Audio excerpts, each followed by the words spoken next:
Anda bahwa banyak orang yang tidak menyadari kewajibannya, tapi menuntut haknya. Maunya hidup enak, maunya nyaman, bisa beli apa saja. Tapi mereka lupa satu hal, bahwa kewajiban mereka adalah bekerja. Kalau kita tidak bisa bekerja, kita tidak mau memanfaatkan waktu kita untuk membangun masa depan kita, kita tidak akan menuai apa-apa. Kewajiban itu datang lebih dulu sebelum hak. Kalau kita ingin menuai hak-hak kita harus mengerti kewajiban kita. Hanya orang yang bekerja yang patut mendapat upah. Tapi banyak orang tidak mau bekerja tapi mau dapat upah. Saya ingin share tentang 5 penyebab masa depan suram karena tidak menjalankan kewajiban. Yang pertama, kemalasan. Orang yang malas, kata firman Tuhan, tidak akan memperoleh apa-apa. Kalau kita tidak mau punya masa depan yang suram, firman Tuhan mengingatkan kita, jangan jadi orang malas. Orang yang malas itu nggak akan nuai apa-apa. Yang kedua yang menjadi penyebab masa depan suram adalah mental pengemis. Mental pengemis adalah orang yang selalu mengandalkan orang lain. Melihat orang tua mampu, santai-santai aja di masa muda. Kuliah nggak sungguh-sungguh, udah umur 20-an nggak kerja, pikiran harta orang tua masih banyak. Sampai usia 30 masih mengandalkan orang tua. Apa yang terjadi? Ketika orang tuanya tidak ada, harta pun habis. Akibatnya mulai minta ke sana sini, jadi beban buat keluarga, minta-minta sama saudara. Selama kita masih punya kekuatan, kalau selama kita masih mampu, jangan sampai kita mengandalkan orang lain. Kita harus malu sama orang-orang yang tidak lahir sempurna, tapi mereka masih bisa berusaha. Yang ketiga, apa yang menyebabkan masa depan suram? Orang yang menyia-nyiakan masa muda. Tahukah Anda dalam Amsal 20 ayat 29 dikatakan, hiasan orang muda ialah kekuatannya dan keindahan orang tua ialah uban. Ketika kita masih muda, energi kita masih full, kita masih punya kekuatan untuk mengerjakan apa saja. Harusnya kita pakai kesempatan kita itu,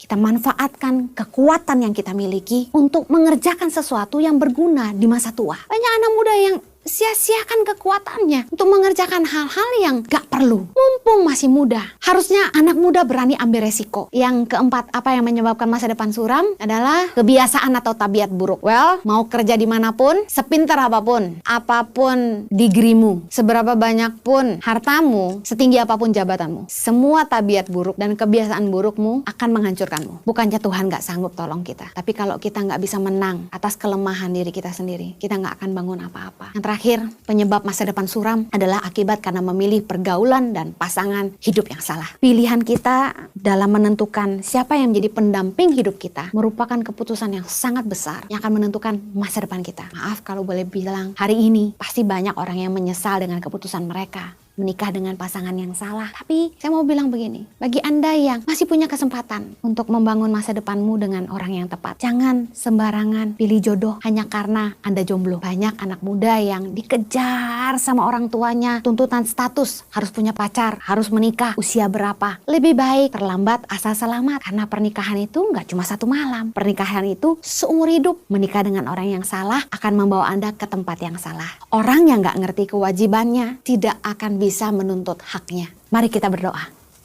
Kami mengucap syukur ya Abah untuk anugerah-Mu kalau kami boleh dipelihara Tuhan sampai hari ini. Berikanlah roh hikmat dan wahyu supaya firman-Mu bisa kami pahami dan bisa kami hidupi. Tolong hamba-Mu Tuhan, karena sungguh tanpa Engkau hamba tidak mampu. Hanya Kristus yang selalu dipermuliakan dalam hidup kami. Hanya dalam nama Yesus kami berdoa. Amen. Hari ini saya akan menyampaikan firman Tuhan dengan judul Obligations and Rights. Sebelumnya saya ingin membahas bahwa tujuan Tuhan menciptakan manusia adalah untuk bekerja. Tahukah Anda dalam Kejadian 2 ayat 19, ketika Tuhan pertama kali menciptakan manusia, Adam yang pertama, Tuhan langsung membawa Adam untuk memberi nama setiap ciptaan Tuhan. Jadi tugas pertama yang Adam lakukan adalah memberi nama kepada semua hewan, tumbuh-tumbuhan, dan semua makhluk ciptaan Tuhan. Dan kita harus tahu bahwa Tuhan tidak ciptakan kita hanya untuk nganggur-nganggur, tidur-tidur aja. Tapi Tuhan punya rencana buat hidup setiap kita. Dalam Efesus 2 ayat yang ke-10 dikatakan begini, karena kita ini buatan Allah, diciptakan dalam Kristus Yesus untuk melakukan pekerjaan baik yang dipersiapkan Allah sebelumnya. Ia mau supaya kita hidup di dalamnya. Jelas sekali ayat ini menjelaskan bahwa Tuhan ingin kita melakukan pekerjaan baik yang Tuhan persiapkan sebelumnya untuk kita. Apa maksudnya? Setiap kita lahir dengan tujuan Tuhan dalam hidup kita untuk melakukan sebuah karya, sebuah pekerjaan baik. Tuhan sudah punya rencana untuk setiap kita dan kehendak Tuhan cuma satu, Tuhan mau kita menghidupi itu. Nah, setiap kita lahir ke dunia ini dengan benih yaitu keahlian, kemampuan untuk menghidupi diri kita masing-masing. Tuhan tahu di dunia ini kita butuh penghidupan. Oleh karena itu kita lahir dengan keahlian. Sehingga dengan keahlian itu kita bisa bertahan hidup. Tuhan itu menanam keahlian dalam hati kita. Ada berupa passion, yaitu ketika kita menemukan sesuatu yang kita ingin lakukan, kita punya semangat melakukannya. Di dalam Keluaran 31 ayat yang ke-1 dikatakan, berfirmanlah Tuhan kepada Musa, lihat telah kutunjuk Bezaleel bin Uri bin Hur dari suku Yehuda, dan telah kupenuhi dia dengan roh Allah, dengan keahlian dan pengertian dan pengetahuan dalam segala macam pekerjaan.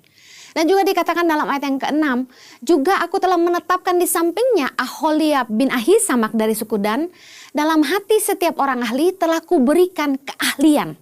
Tuhan itu ternyata menanam keahlian itu di dalam hati kita, bukan di dalam otak kita. Kalau kita kuliah, kita sekolah, semua teori, semua pelajaran yang kita bisa pelajari, semua itu masuk di dalam otak kita. Tetapi semangat untuk mengerjakan pekerjaan kita, bahkan ide-ide, kekreativitasan, kepandaian untuk melakukannya, itu keluarnya dari hati. Saya kasih contoh. Banyak orang yang kuliah jadi guru. Tapi berapa banyak guru yang sungguh-sungguh pandai mengajar? Karena keahlian itu ditanamkan dalam hati. Saya percaya bahwa setiap orang itu lahir dengan keahlian dari Tuhan, supaya kita bisa menghidupi hidup kita. Tahukah Anda bahwa banyak orang yang tidak menyadari kewajibannya, tapi menuntut haknya. Maunya hidup enak, maunya nyaman, bisa beli apa saja. Tapi mereka lupa satu hal, bahwa kewajiban mereka adalah bekerja. Kalau kita tidak bisa bekerja, kita tidak mau memanfaatkan waktu kita untuk membangun masa depan kita, kita tidak akan menuai apa-apa. Orang yang mau berkeluarga harus bekerja supaya bisa mencukupi kebutuhan rumah tangganya. Karena kita tahu bahwa nikah tidak hanya pakai cinta. Banyak masalah dalam rumah tangga yang muaranya cuma satu, yaitu uang. Kebutuhan rumah tangga yang tidak terpenuhi dan gagalnya suami dalam berfungsi mengakibatkan banyak permasalahan dalam rumah tangga. Rata-rata perceraian cuma terjadi ujung-ujungnya karena apa? Karena uang. Saya ingin memberikan contoh hak dan kewajiban. Di dalam keluarga, orang tua punya kewajiban untuk mengasihi anak-anak mereka, merawat anak-anak mereka, mendidik, menyekolahkan mereka. Orang tua punya kewajiban untuk bekerja menafkahi keluarganya. Bukan sebaliknya. Bukan anak-anak yang harus bekerja untuk orang tuanya. Dalam 2 Korintus 12 ayat 14b dikatakan, karena bukan anak-anak yang harus mengumpulkan harta untuk orang tuanya, melainkan orang tualah untuk anak-anaknya. Di NTT saya temukan banyak anak-anak yang justru harus bekerja untuk menafkahi orang tuanya. Ironis sekali. Tahukah Anda, Amsal 13 ayat 22 berkata, orang baik meninggalkan warisan bagi anak cucu. Tapi herannya, justru di masa tua, orang tua malah berusaha anaknya yang harus bisa menghidupi dia. Bukannya orang tua yang meninggalkan warisan buat anak-anaknya. Tidak sedikit yang malah meninggalkan hutang. Apa kewajiban anak-anak? Tentu kewajiban anak-anak bagi orang tua adalah menghormati dan mengasihi orang tua mereka. Kewajiban anak-anak yang sudah dikasihi, sudah dipelihara, diberi makan, disekolahkan oleh orang tua mereka adalah sekolah dengan sungguh-sungguh. Mengerti prioritas. Belajar dulu baru main game. Bukannya main game baru belajar. Mengerti bahwa di dalam masa mudanya dia harus membuat keputusan-keputusan yang benar. Seperti memilih teman yang tepat. Menggunakan masa muda mereka dengan baik. Patuh atau taat pada orang tua. Banyak anak-anak yang memiliki orang tua yang baik, yang sudah mencukupi semua kebutuhan mereka. tapi tetap tidak tahu berterima kasih kepada orang tuanya. Kewajiban orang tua mengasihi, mendidik, membesarkan, menyekolahkan anak-anak. Sebaliknya kewajiban anak-anak mengasihi, menghormati, dan taat kepada orang tua. Belajar sungguh-sungguh. Nah, apa yang terjadi ketika orang tua dan anak tidak menjalankan kewajiban mereka tapi menuntut haknya? Anak minta dimengerti. Minta semua keinginannya dituruti. Sementara orang tua sebaliknya, tidak menghidupi anaknya, tidak memberi teladan buat anak-anaknya, tetapi minta supaya anak-anaknya menghormati dia dan minta supaya di masa tuanya dia dipelihara. Sebaliknya hubungan suami istri juga demikian. Kalau kita mengerti kewajiban kita sebagai kepala keluarga, kita mengerti kewajiban kita sebagai istri, kita mengerti kewajiban kita sebagai suami, baru kemudian kita boleh menuntut hak kita. Saya beri contoh, 1 Timotius 3 ayat keempat bilang gini, seorang kepala keluarga yang baik disegani dan dihormati oleh anak-anaknya. Disegani dan dihormati merupakan akibat. Akibat dari seorang ayah menjadi kepala keluarga yang baik. 1 Petrus 3 berkata, ayat yang pertama, demikian juga kamu hai istri-istri tunduklah kepada suamimu, supaya jika ada di antara mereka yang tidak taat kepada firman, mereka juga tanpa perkataan dimenangkan oleh kelakuan istrinya. Kewajiban bagi para istri adalah tunduk kepada suaminya. Apa kewajiban suami kepada istri? Ayat yang ke-7, 1 Petrus 3 berkata begini, demikian juga kamu, hai suami-suami, hiduplah bijaksana dengan istrimu sebagai kaum yang lebih lemah. Hormatilah mereka sebagai teman pewaris dari kasih karunia, yaitu kehidupan, supaya doamu jangan terhalang. Kewajiban suami adalah menghargai istri mereka, menghormati istri sebagai teman pewaris kasih karunia. Hidup bijaksana dengan istri. Kewajiban istri adalah tunduk kepada suami. Nah, kenapa pertengkaran seringkali terjadi? Karena masing-masing menuntut hak dan melupakan kewajiban.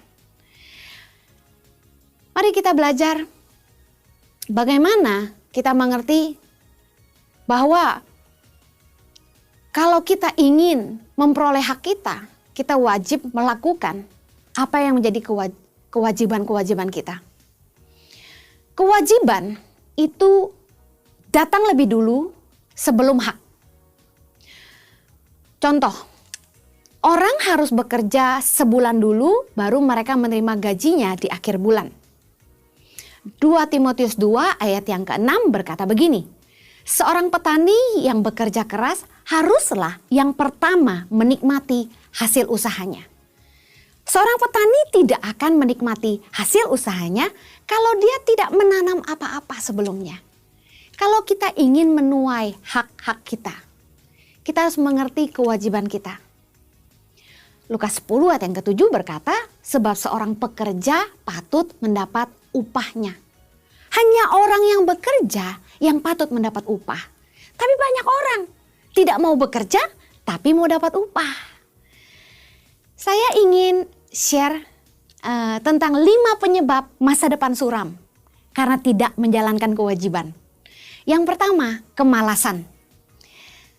Tidak bekerja dengan sungguh-sungguh, tidak excellent dengan pekerjaan, malas, buang waktu sia-sia. Yang kedua, penyebab masa depan suram adalah mental pengemis. Selalu bergantung sama orang lain, maunya minta-minta, ngandelin saudara. Yang ketiga, menyia-nyiakan masa muda. Yang keempat, penyebab masa depan suram adalah kebiasaan atau tabiat buruk. Yang kelima, memilih pergaulan atau pasangan hidup yang salah. Di sepanjang hidup saya memperhatikan anggota-anggota keluarga yang hidupnya susah sekali. Saya coba menyelami kenapa orang miskin. Apa yang menyebabkan orang memiliki masa depan yang suram. 5 hal ini merupakan penyebab terbanyak yang saya temukan. Yang pertama, kemalasan. Yang kedua, mental pengemis. Yang ketiga, menyia-nyiakan masa muda. Yang keempat, kebiasaan atau tabiat buruk. Dan yang kelima, karena memilih pergaulan atau pasangan hidup yang salah. Saya ingin bahas tentang kemalasan. Orang yang malas, kata firman Tuhan, tidak akan memperoleh apa-apa. Amsal 20 ayat yang keempat berkata begini, pada musim dingin si pemalas tidak membajak. Jikalau ia mencari pada musim menuai maka dia tidak dapat apa-apa. Orang yang gak ngerti kewajibannya tidak akan bisa menuntut haknya. Amsal 13 ayat yang keempat, hati si pemalas penuh keinginan tapi sia-sia. Sedangkan hati orang rajin diberi kelimpahan.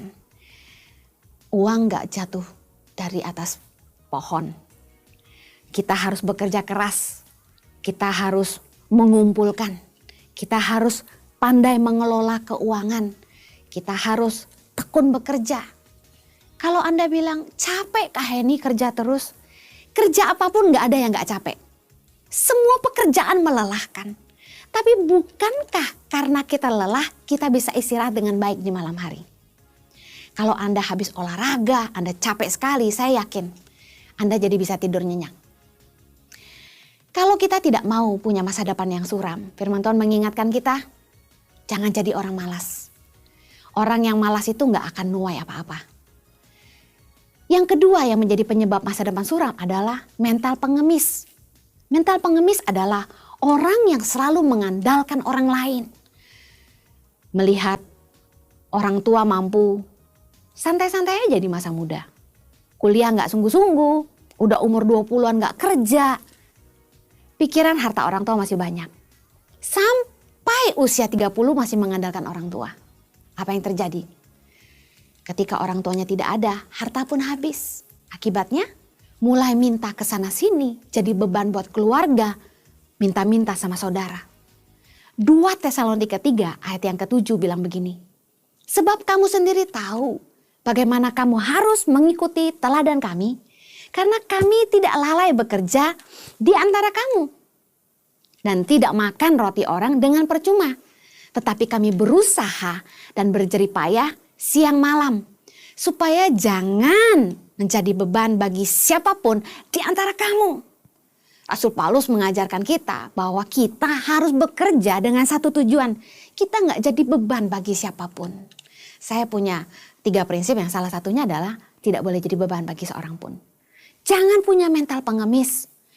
Kalau kita ketemu dengan orang yang lebih kaya dari kita, orang yang lebih diberkati daripada kita secara keuangan, jangan langsung punya mentalitas, saya bisa dapat apa dari dia? Haji mumpung, gak mau rugi. Dengar baik, itu mental pengemis. Selama kita masih punya kekuatan, kalau selama kita masih mampu, jangan sampai kita mengandalkan orang lain. Kita harus malu sama orang-orang yang tidak lahir sempurna, tapi mereka masih bisa berusaha. Yang ketiga, apa yang menyebabkan masa depan suram? Orang yang menyia-nyiakan masa muda. Tahukah Anda dalam Amsal 20 ayat 29 dikatakan, hiasan orang muda ialah kekuatannya. Dan keindahan orang tua ialah uban. Well, orang tua harus tahu bahwa keindahan orang tua adalah uban. Tetapi yang menjadi hiasan orang muda adalah kekuatan. Sadarkah Anda bahwa ketika umur kita semakin bertambah, waktu jalan terus, kekuatan kita tidak ikut bertambah. Justru ketika usia kita bertambah, kekuatan kita melemah. Ketika kita masih muda, energi kita masih full. Kita masih punya kekuatan untuk mengerjakan apa saja.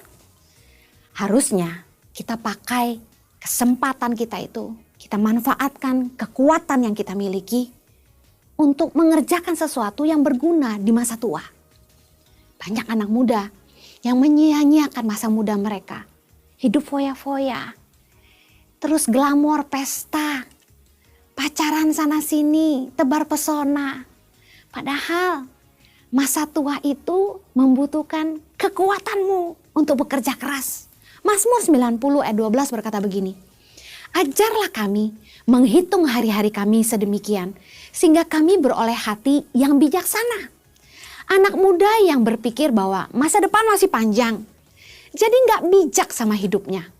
Apa yang terjadi ketika anak muda berpikir, masa depan saya masih panjang.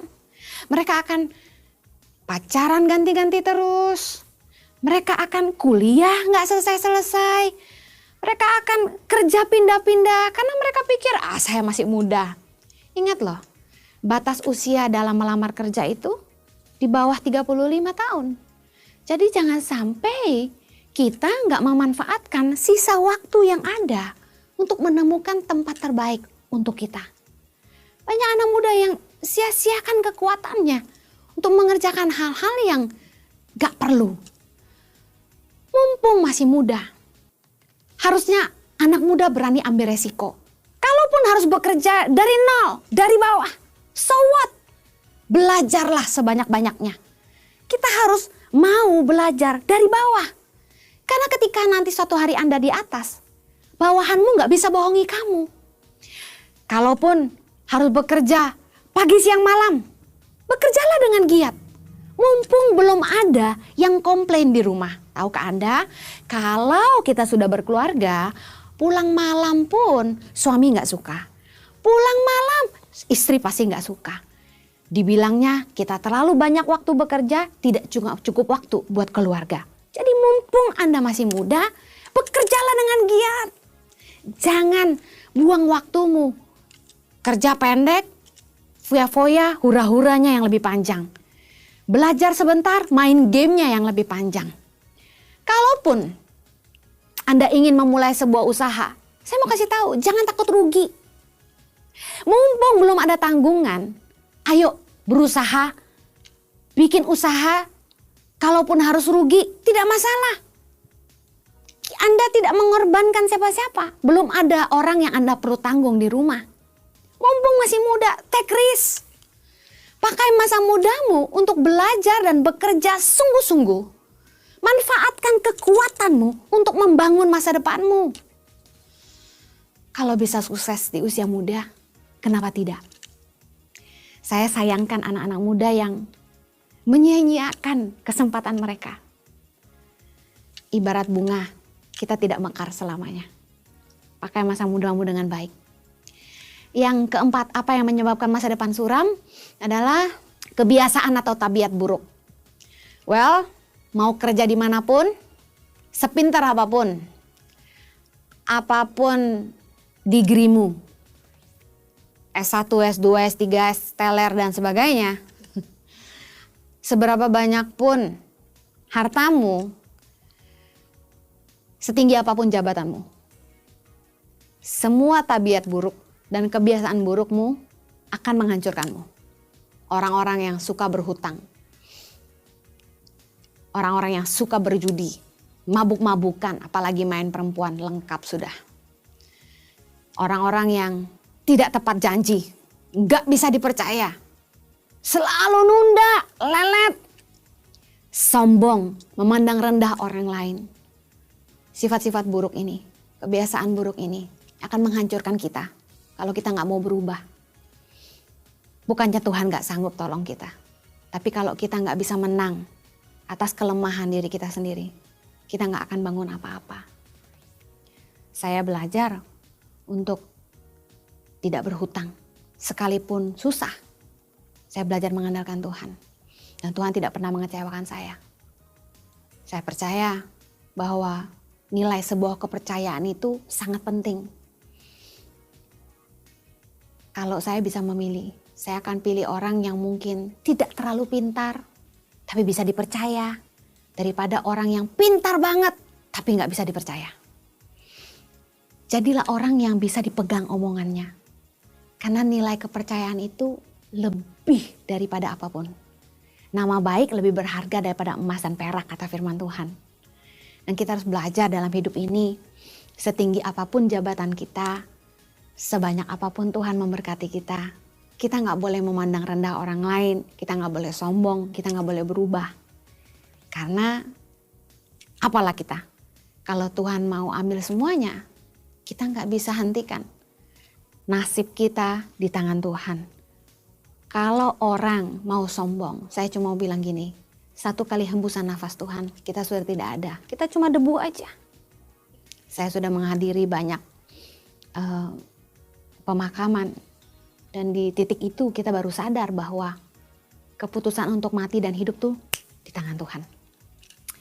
Yang terakhir, penyebab masa depan suram adalah akibat karena memilih pergaulan dan pasangan hidup yang salah. Tahukah Anda bahwa masa depan kita ditentukan dari beberapa hal ini? Yang pertama, siapa yang kita dengar, nasihat-nasihat teman-teman di sekitar kita.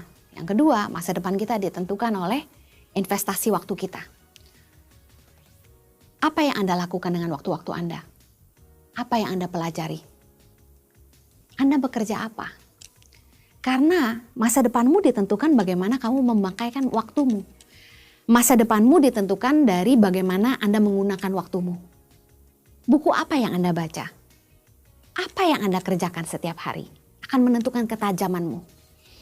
Bagaimana kita menginvestasikan uang kita menjadi salah satu penentu juga. Masa depan kita mau bawa kemana? Jangan investasikan uangmu untuk hal yang sia-sia. Banyak orang yang ditipu hari-hari ini dengan tawaran bunga yang besar, taruh uang, invest, usaha yang kelihatannya begitu mudah dan hasilnya luar biasa. Saya mau bilang ada satu pelajaran penting yang kakak saya ajarkan kepada saya. When it's too good to be true, it's not true. Kalau hal itu terlalu luar biasa, biasanya itu nggak benar. Tidak ada jalan mudah menuju sukses. Harta yang diperoleh sedikit demi sedikit itu, kata firman Tuhan, jauh lebih penting daripada orang yang ingin cepat kaya. Perhatikan baik-baik siapa yang Anda dengar dalam hidupmu, pergaulanmu, karena orang-orang di sekitarmu menentukan masa depanmu. 1 Korintus 15 ayat 33 berkata, janganlah kamu sesat, pergaulan yang buruk merusakkan kebiasaan yang baik. Saya percaya bahwa pilihan kita dalam menentukan siapa yang menjadi pendamping hidup kita merupakan keputusan yang sangat besar yang akan menentukan masa depan kita. Maaf kalau boleh bilang, hari ini pasti banyak orang yang menyesal dengan keputusan mereka menikah dengan pasangan yang salah. Tapi saya mau bilang begini, bagi Anda yang masih punya kesempatan untuk membangun masa depanmu dengan orang yang tepat, jangan sembarangan pilih jodoh hanya karena Anda jomblo.